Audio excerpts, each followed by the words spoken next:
نہ کھائیے۔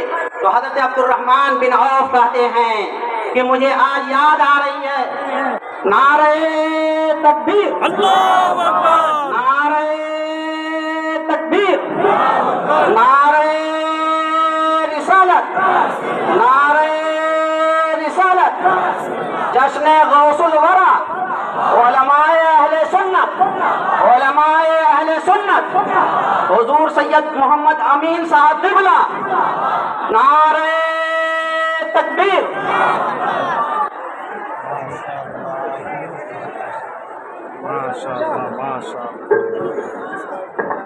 الحمدللہ ہم اور آپ مسلمان ہیں۔ اللہ پاک نے ہمیں اور آپ کو اسلامی گھرانے میں پیدا فرمایا، اسلامی نام ہے ہمارا۔ اب اس اسلام کی حفاظت اور مذہب کی حفاظت یہ ہماری اور آپ کی ذمہ داری ہے۔ مذہب کوئی کھلونا نہیں ہوا کرتا ہے، مذہب ایک ایسی چیز ہے کہ اس کے لیے آدمی مر مٹتا ہے مگر مذہب پر آنچ نہیں آنے دیتا۔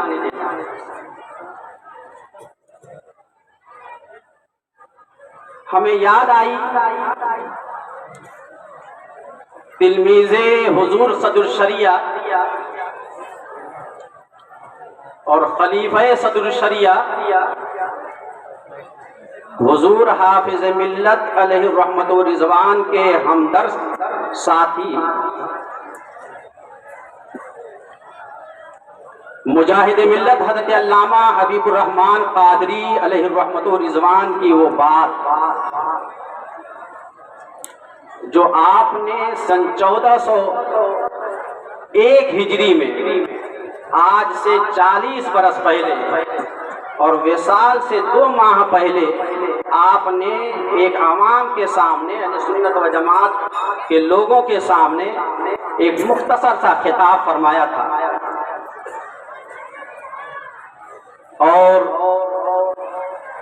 حضور مجاہد ملت کے وہ الفاظ آج بھی میرے کانوں میں گونج رہے ہیں۔ ارشاد فرمایا زمانہ بہت نازک ہے،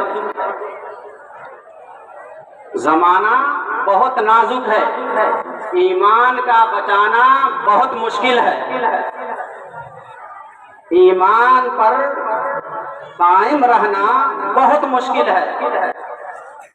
جو شخص یہ چاہتا ہے کہ ایمان جیسی عظیم دولت کو اپنے ساتھ لے کر کے دنیا سے جائیں تو وہ اپنے دل میں یہ ٹھان لے کہ اس ایمان کی بقا اور تحفظ کے لیے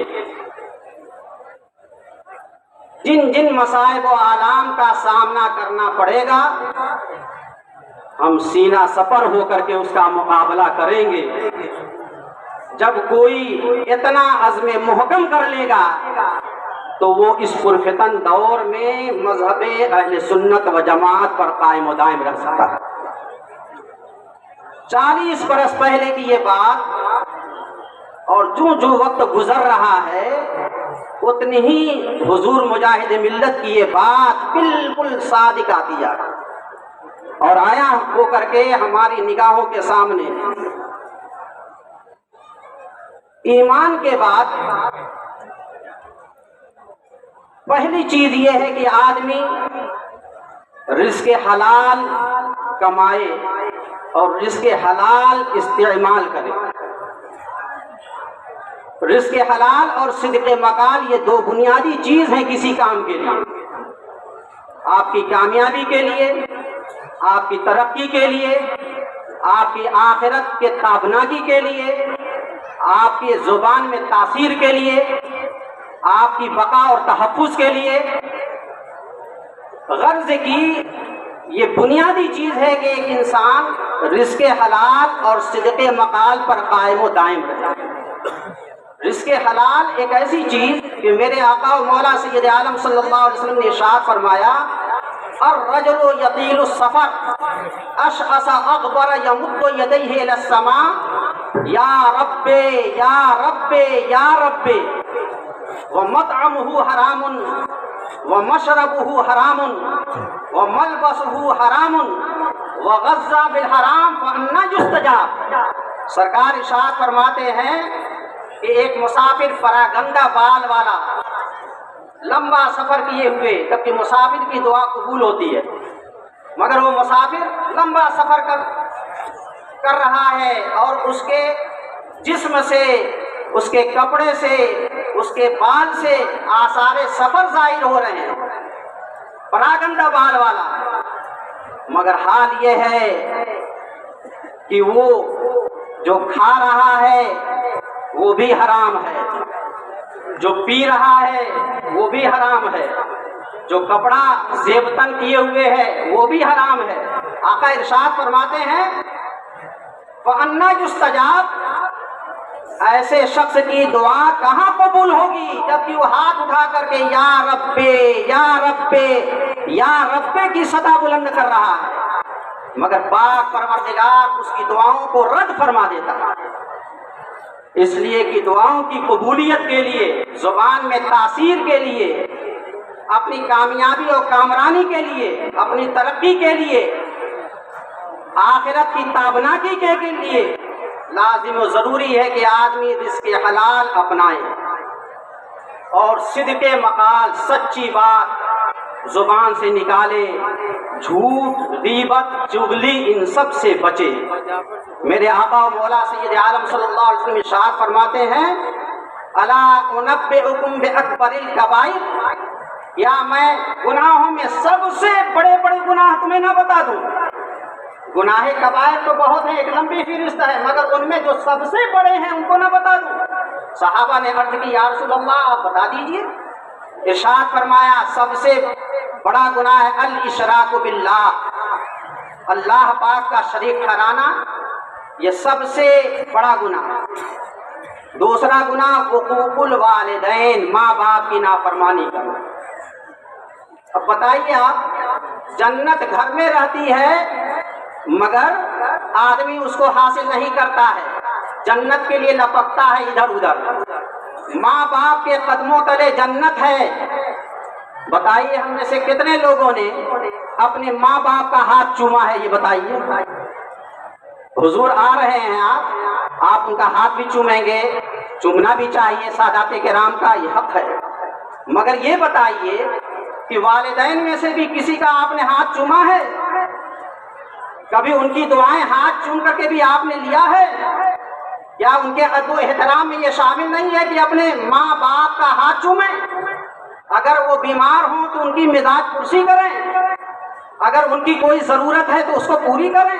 حال یہ ہے کہ کمزور ماں باپ گھر کے دالان میں رہتے ہیں اور ہم ادھر سے گزرتے ہیں، پوچھتے ہیں بیٹا کہاں جا رہے ہو؟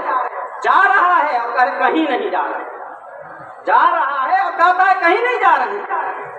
سوچئے آپ، جس ماں باپ نے آپ کے لیے کیا کچھ نہیں کیا ہے، آپ کو پالا ہے، پوسا ہے، گرمی بھی نہیں دیکھا انہوں نے، برسات بھی نہیں دیکھی انہوں نے، جاڑے کا سیزن آیا تو اس میں بھی آپ کا خیال کیا اور آپ کو اتنا بڑا کیا، پڑھایا لکھایا سکھایا، تعلیم و تربیت دی، مگر آپ نے ماں باپ کو جو جنت جہاں ہے اس کو چھوڑ کر کے ادھر دوڑ رہے ہو، ادھر دوڑ رہے ہو، ادھر دوڑ رہے ہو۔ جنت اور جگہ بھی ملتی ہے مگر سب سے پہلے اپنے گھر میں جنت ہے۔ گھر میں کوئی بیمار ہے اپنا تو اس کی عیادت کرو، اس کی دیکھ بھال کرو، یہ جنت ملنے کا سبب ہے۔ ماں باپ کمزور ہو گئے ہیں، ان کی خدمت کرو، خدمت کرو گے تو اس کے بدلے میں تم جنت پا جاؤ گے۔ آقا ارشاد فرماتے ہیں حقوق الوالدین، دوسرا سب سے بڑا گناہ ہے ماں باپ کی نافرمانی کرنا۔ بچوں سوچو تم بھی ایک روز ماں باپ بنو گے، تم بھی ایک روز باپ بنو گے، اور اس وقت اگر تمہارے بیٹے اور تمہاری اولاد وہی سلوک کریں جو آج ہم اپنے ماں باپ کے ساتھ کرتے ہیں تو کیا ہم پر گزرے گی؟ احساس کیجئے، اسلام نے جو طریقہ آپ کو دیا ہے اس طریقے پر چلنے کی کوشش کیجئے، ورنہ آپ صبح سے شام تک دعا کرتے رہیے، صبح سے شام تک نعرہ لگاتے رہیے،